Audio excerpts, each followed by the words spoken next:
Locating online resources. When you begin your research process, you should start by asking yourself an important question. What is my research question? In this case, the question is, why was Abraham Lincoln a famous Kentuckian? Next, you should figure out your keywords. Ask yourself, what are my keywords? I know I'm talking about Abraham Lincoln being famous in Kentucky, so these must be my keywords. Once you've figured out your keywords, you're ready to start your search for information. Earlier in the lesson, you were given 3 search engine websites that you could use to conduct research for your Famous Kentuckians project. Those websites were www.kidrex.org, www.kidsearch.com, and www.gogooligans.com.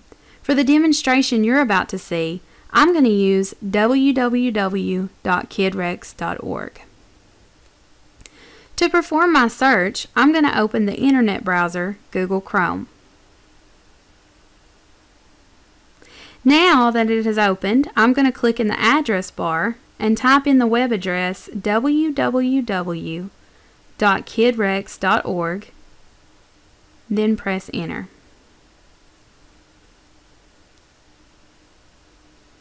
Now that the website is loaded, I see a search box. I'm going to type my keywords into this box.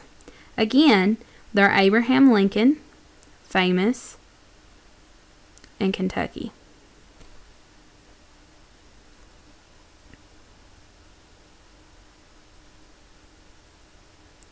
Now that I have results, I'm going to read through the titles and see which one seems to be most related to my search. The first one has the words Abraham Lincoln and Kentucky in it, so I'm going to click this one.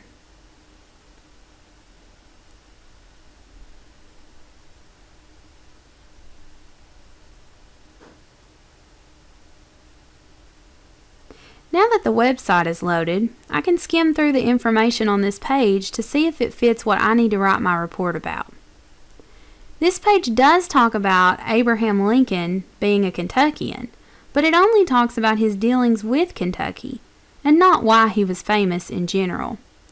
I'm going to click the back button in my web browser and try searching again with different keywords. Anytime you do not get the results you need, you can always go back and change your search terms to try for different results. This time, I'm going to search using only the keywords Abraham Lincoln and famous. I can immediately see that the search returned many related results to my keywords. Since the top 3 returned web pages are all related to my search, I'm going to click one of them to try. I'm going to click on the biography.com page about Abraham Lincoln.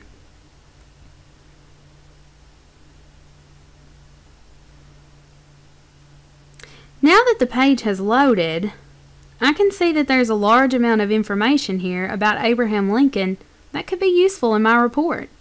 It tells me about his childhood, his law career, and talks about when he entered politics. This seems like good information to use for my report.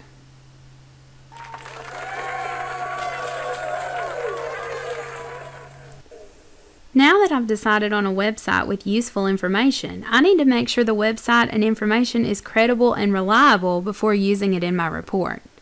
Evaluating online resources.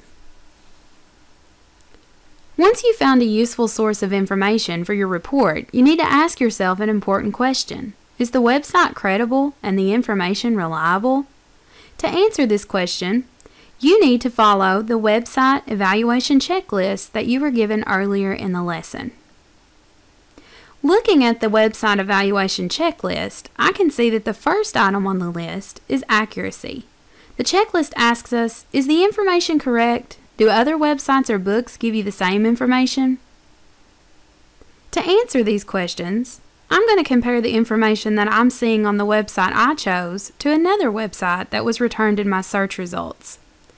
To do this, I'm going to click the back button in my browser and open each of these web pages in a new tab by right-clicking on the link and clicking Open Link in New Tab.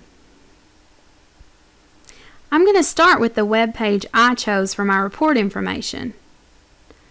And I'm going to locate a specific detail about Abraham Lincoln's life that I should be able to find on the other web page as well. Since I know that Lincoln being president was popular information, I'm going to start in that section. As an example, I'm highlighting the sentence that tells what happened when Lincoln was elected president. Before his inauguration in March 1861, 7 southern states had seceded from the Union, and by April the U.S. military installation Fort Sumter was under siege in Charleston Harbor, South Carolina. Now, I'm going to click on the tab containing the other web page that I found. And by skimming this page, I can find information about the states seceding when Lincoln became president. I'm highlighting the sentence that says, he was elected president, but as a result, 7 southern states seceded from the Union. As you can see from the example provided, the information on these two websites match. For this reason, I'll check the Yes box on the checklist for accuracy. Looking at the second item on the website evaluation checklist, I can see that it is author. Is the author an expert, or is the web page associated with an organization or company that has a good reputation? To answer these questions, I'm going to look for information about the author and publisher of this web page. This information is usually located at the top or the bottom of the page. Since I can see that the information is not at the top of the page, I look at the bottom of the page to see if I can find information about the author or publisher.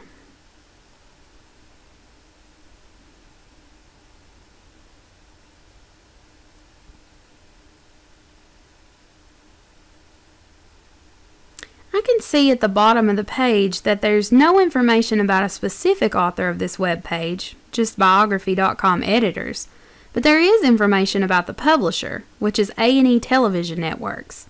This is a popular television channel that does biographies on famous people. For this reason, I'll check the Yes box on the checklist for author. Looking at the third item on the website evaluation checklist, I can see that it is purpose.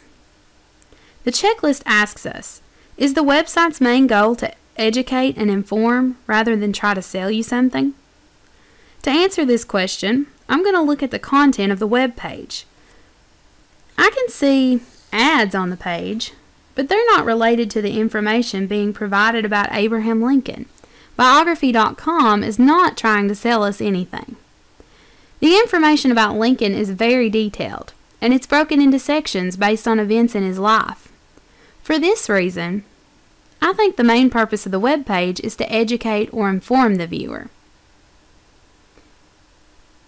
I'll check the Yes box on the checklist for purpose.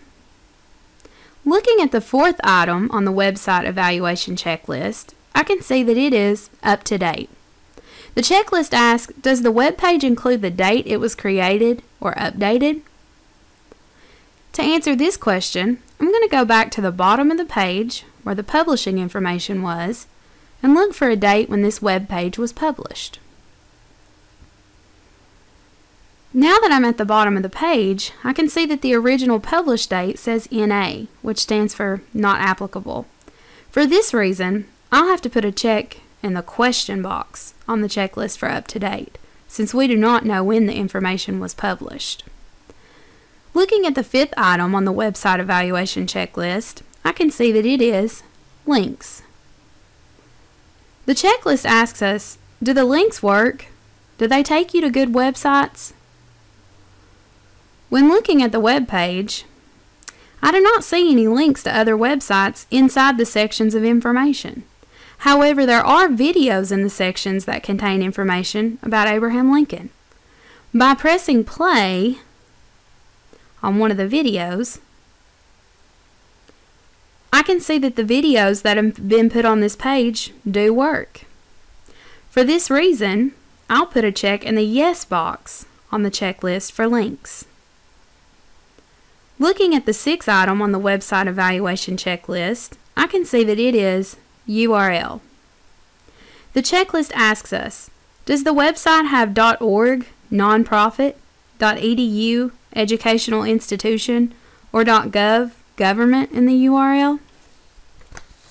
Looking at the URL for this web page, I can see that it ends in .com. It does not end in any of the endings listed on the checklist. For this reason, I'll put a check in the No box on the checklist for URL. Once you've finished going through the checklist for the web page you selected, you need to look at what you checked for each item on the list.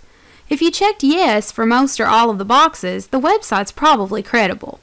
If you checked no for most or all of the boxes, the website is probably not credible, and you should start the search process again to find a different source of information. In the case of the web page we have been evaluating, we can see that most of the items have yes checked for them, except for one question and one no.